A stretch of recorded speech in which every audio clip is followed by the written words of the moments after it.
मैं अपराधी जन्म का नक्सिक भरा विकार, मैं पापी दुख भंजना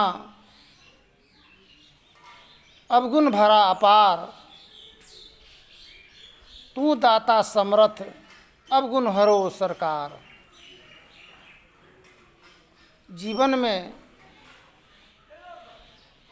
हर तरह की अवगुण पाप अभिशाप से भरा ग्रसित जीवन के उद्धार और निवारण के लिए हम लोग संत महात्माओं के शरण में जाते हैं, मंदिर जाते हैं, मस्जिद जाते हैं और गुरुद्वारा जाते हैं, किंतु समाधान नहीं मिलने पर निराश और हताश हो जाते हैं।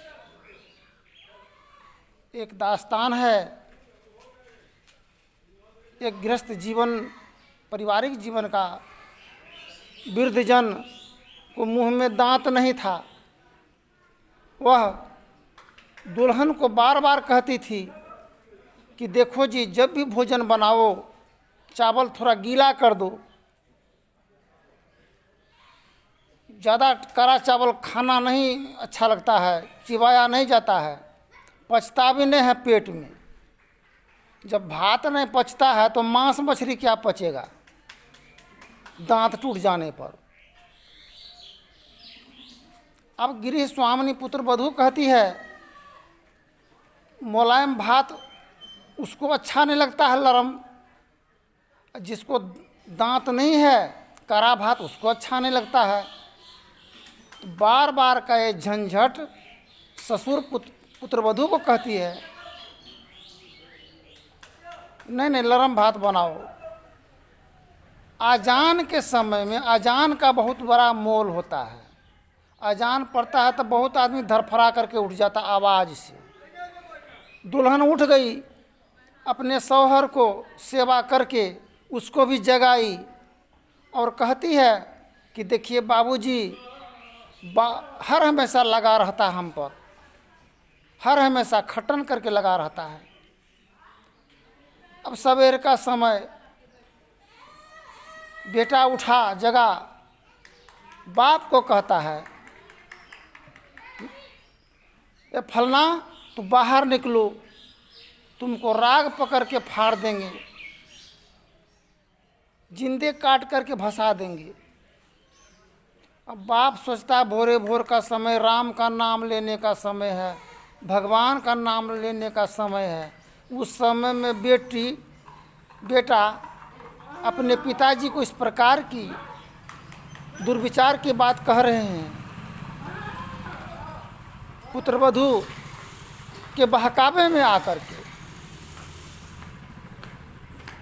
बाप को मन में हुआ कि न ऐसे छौरा बेटा समेटा नहीं जाएगा। सोने 10 आदमी को पंचायती बुलाया जाए। मुखिया सरपंच में देखबे करते हैं, जीता है सब कोई हारा भी है। तो ठीक है, आकर के संत महात्माओं को पूछा ऐसा ऐसा बात है, सो नहीं पंचायती बैठाएंगे। संत महात्मा कहता था बेटा पर कहीं बाप पंचायती बैठाता, बुरबा का और भी ईर्ष्या द्वेष कलेश बढ़ जाएगा। इसलिए ये पारिवारिक जीवन का वार्तालाप है, इसको अपने आप में समाधान करने की ज़रूरत है। पंचायती नहीं बैठा। पुत्रवधू कहती है की भए गेलै, बोले रे पंचायती बैठेबै तो पंचायती कहने न बैठले, की भए गेलै घुसरी गेलै पंचायती। अब पुतहू संकेत दे रहा है ससुर को कि पंचायती बैठाए अपने घर वाला पर, शौहर पर।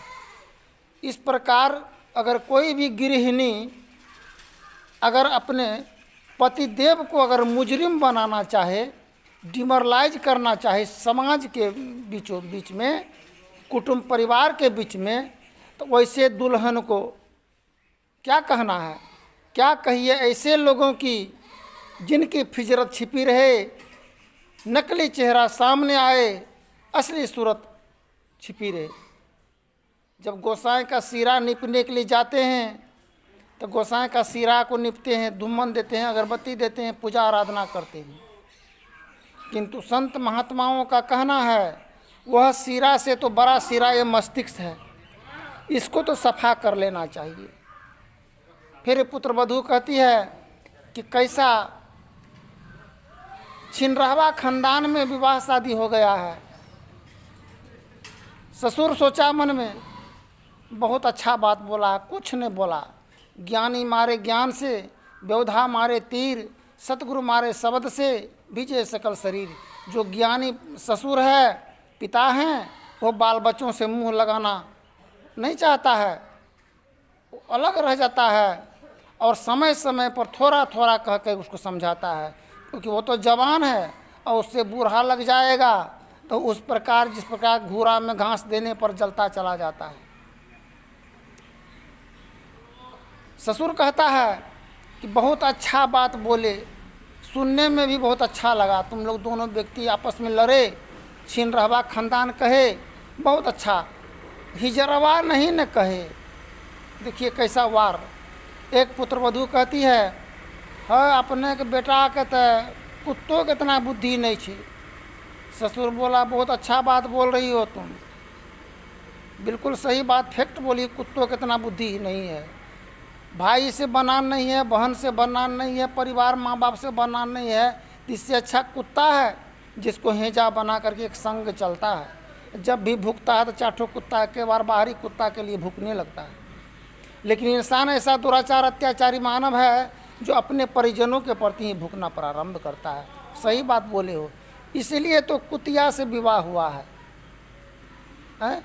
वो बजारा इधर बेटा को कह दिया कुत्ता की इतना बुद्धि नहीं, तो कुतिया तुम भी तो कुतिया की तरह भूख भूख जाओ जाओ जाओ जाओ गाँव गाँव कर रहे हो, तो कुतवा और कुतिया में अंतर क्या रहा। समय गया फिरता नहीं, झट ही करो निज काम, जो बीता सो बीतिया, अब ही गहो गुरु नाम। फिर आगे के प्रसंग में बोलेंगे। धन्यवाद। एक मौलाना साहब कहा कि देखिए खैनी खा रहा था एक आदमी, बोला कि अब खैनी खाने से क्या फ़ायदा। वो था बाबा जी, साधु था। बोला खैनी खाने से क्या फ़ायदा है, बियाह करने से क्या फ़ायदा है, बाल बच्चा पैदा कर लेने से क्या फ़ायदा है। आफतें मुसीबत बजर जाता है, तो उधरो आफत इधरो आफत, मुसीबत परेशानी। पंचायत चुनाव में मुखिया सरपंच सभी का विजयी हुआ और किसी का पराजयी हुआ, और जनता का क्या हुआ। अब जनता का खेल के संबंध में आगे और प्रतिनिधि का खेल के संबंध में आगे बताएंगे। धन्यवाद। जय हिंद, जय भारत।